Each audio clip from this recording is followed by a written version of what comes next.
amount of waste that is out there. Can you imagine that if we get into recycling in our communities, we will have less need for the truck, we will have less need for this big acreage that we dedicate to disposal site. Can you imagine that if we get into recycling in a serious way, we would spend less, because a lot of what we buy, we would just toss it away. We would find ways to use it back so that it benefits us for eternity.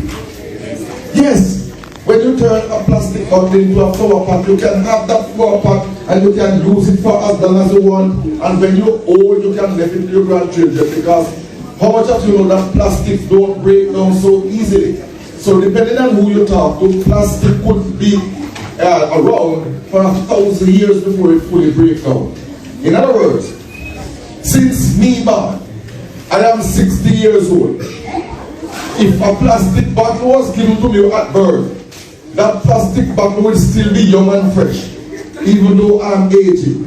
Because the plastic bottle will take another, it could do another 10 times 60, that is 600. And it could do 20 times 60, that is 1,200 years, and it still probably wouldn't break down.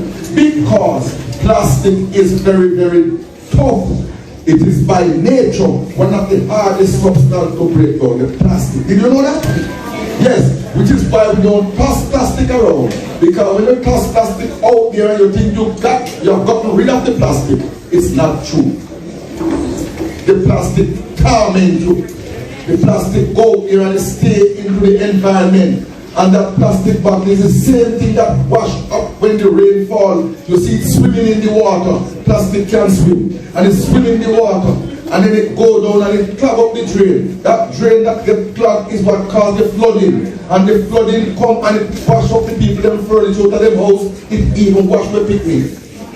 And people dead because of flooding. How much of you know that a lot of the flooding that takes place around Jamaica is because of bad habit that we have? Because we didn't put the plastic in its place. We didn't practice the recycling. So the loose plastic get away from us, get into the water main, and it wash, and it find a way, find that little culvert, that little drain area where there is a little bottleneck, and it causes flooding. So bad behavior from us. I know, about that girl who was a super school. You don't have any bad behaving children down this side. But bad behavior from us, especially some of us who believe that nobody can talk to it. Because you have some of us who nobody can tell we nothing. Because we know already. Well, I'm hoping that none is before me this morning, because I am telling you that we must organize ourselves as a people, as a community, to do recycling. Because when we do that, we are protecting the environment, but we are doing more. We are saving lives. We are doing even more. We are making life more affordable for the next generation. Because when we mash it up, then they have to go come fix it up. So like how all of us in here, we look like productive people. We are young now, but I'm sure all of us dream of the day when we will marry and have children. And some of us who know what done will become good aunties and so on, and good uncles. But we will all want to build up family life, and we want to see the world continue. Because the baby no born the world now will continue. So we have to know that when we do whatever we do, that we are either helping the next generation or we are making it bad for them. One way we can become good contributors to the future, to our future, to our children, our grandchildren's future, is to recycle, to become a superhero for recycling. We want some superheroes in about that day anymore. What minute because we want some superheroes in about that day anymore. And I see them right in front of me. I see in front of me. Listen good. You want to have a very good spirit. I see in front of me who some people are saying, "Where my chance so long? I cannot go back and talk and come." I see that. They are in the minority though. Majority of who I see in front of me say, "No, this is informity. I have to do my part.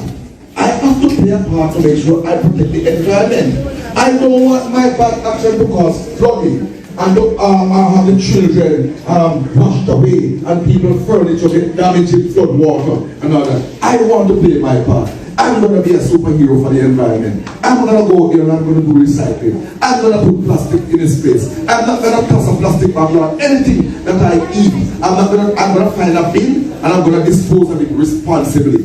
And I see that in the majority of you. Amen? Amen. Right, so we are on target now. Money time. Now we're going to finish target. You know you want to get to the question and answer. But I don't feel that I have one other thing to say to you, is that each of us can make a difference. It only takes one, the person in the mirror. Don't wait on the next guy, next girl. No. You look in the mirror and tell yourself that I can make a difference. If I don't responsibly, if I dispose of my garbage responsibly, I am making a difference to the environment. I'm making a better world. So each of you in here can leave this room today to build a better world, a cleaner world, and make life better for the next generation. Somebody brought you here. Somebody would have done what they can to have you come and look so smart, clean, well dressed, nice, clean about that girl was student them. Big up. Somebody did that. We now must see this as our time to play our part and become a superhero. Global Recycling Day is for us to charge you to become a partner in a process for a good cause. A partner in a process for a good cause. Recycling is good. Recycling is good for not just St. Anne. It's good for Jamaica. It's good for the Caribbean. It's global. And so, happy Global Recycling Day. I trust that you all will become superheroes for recycling. Give us a round of applause.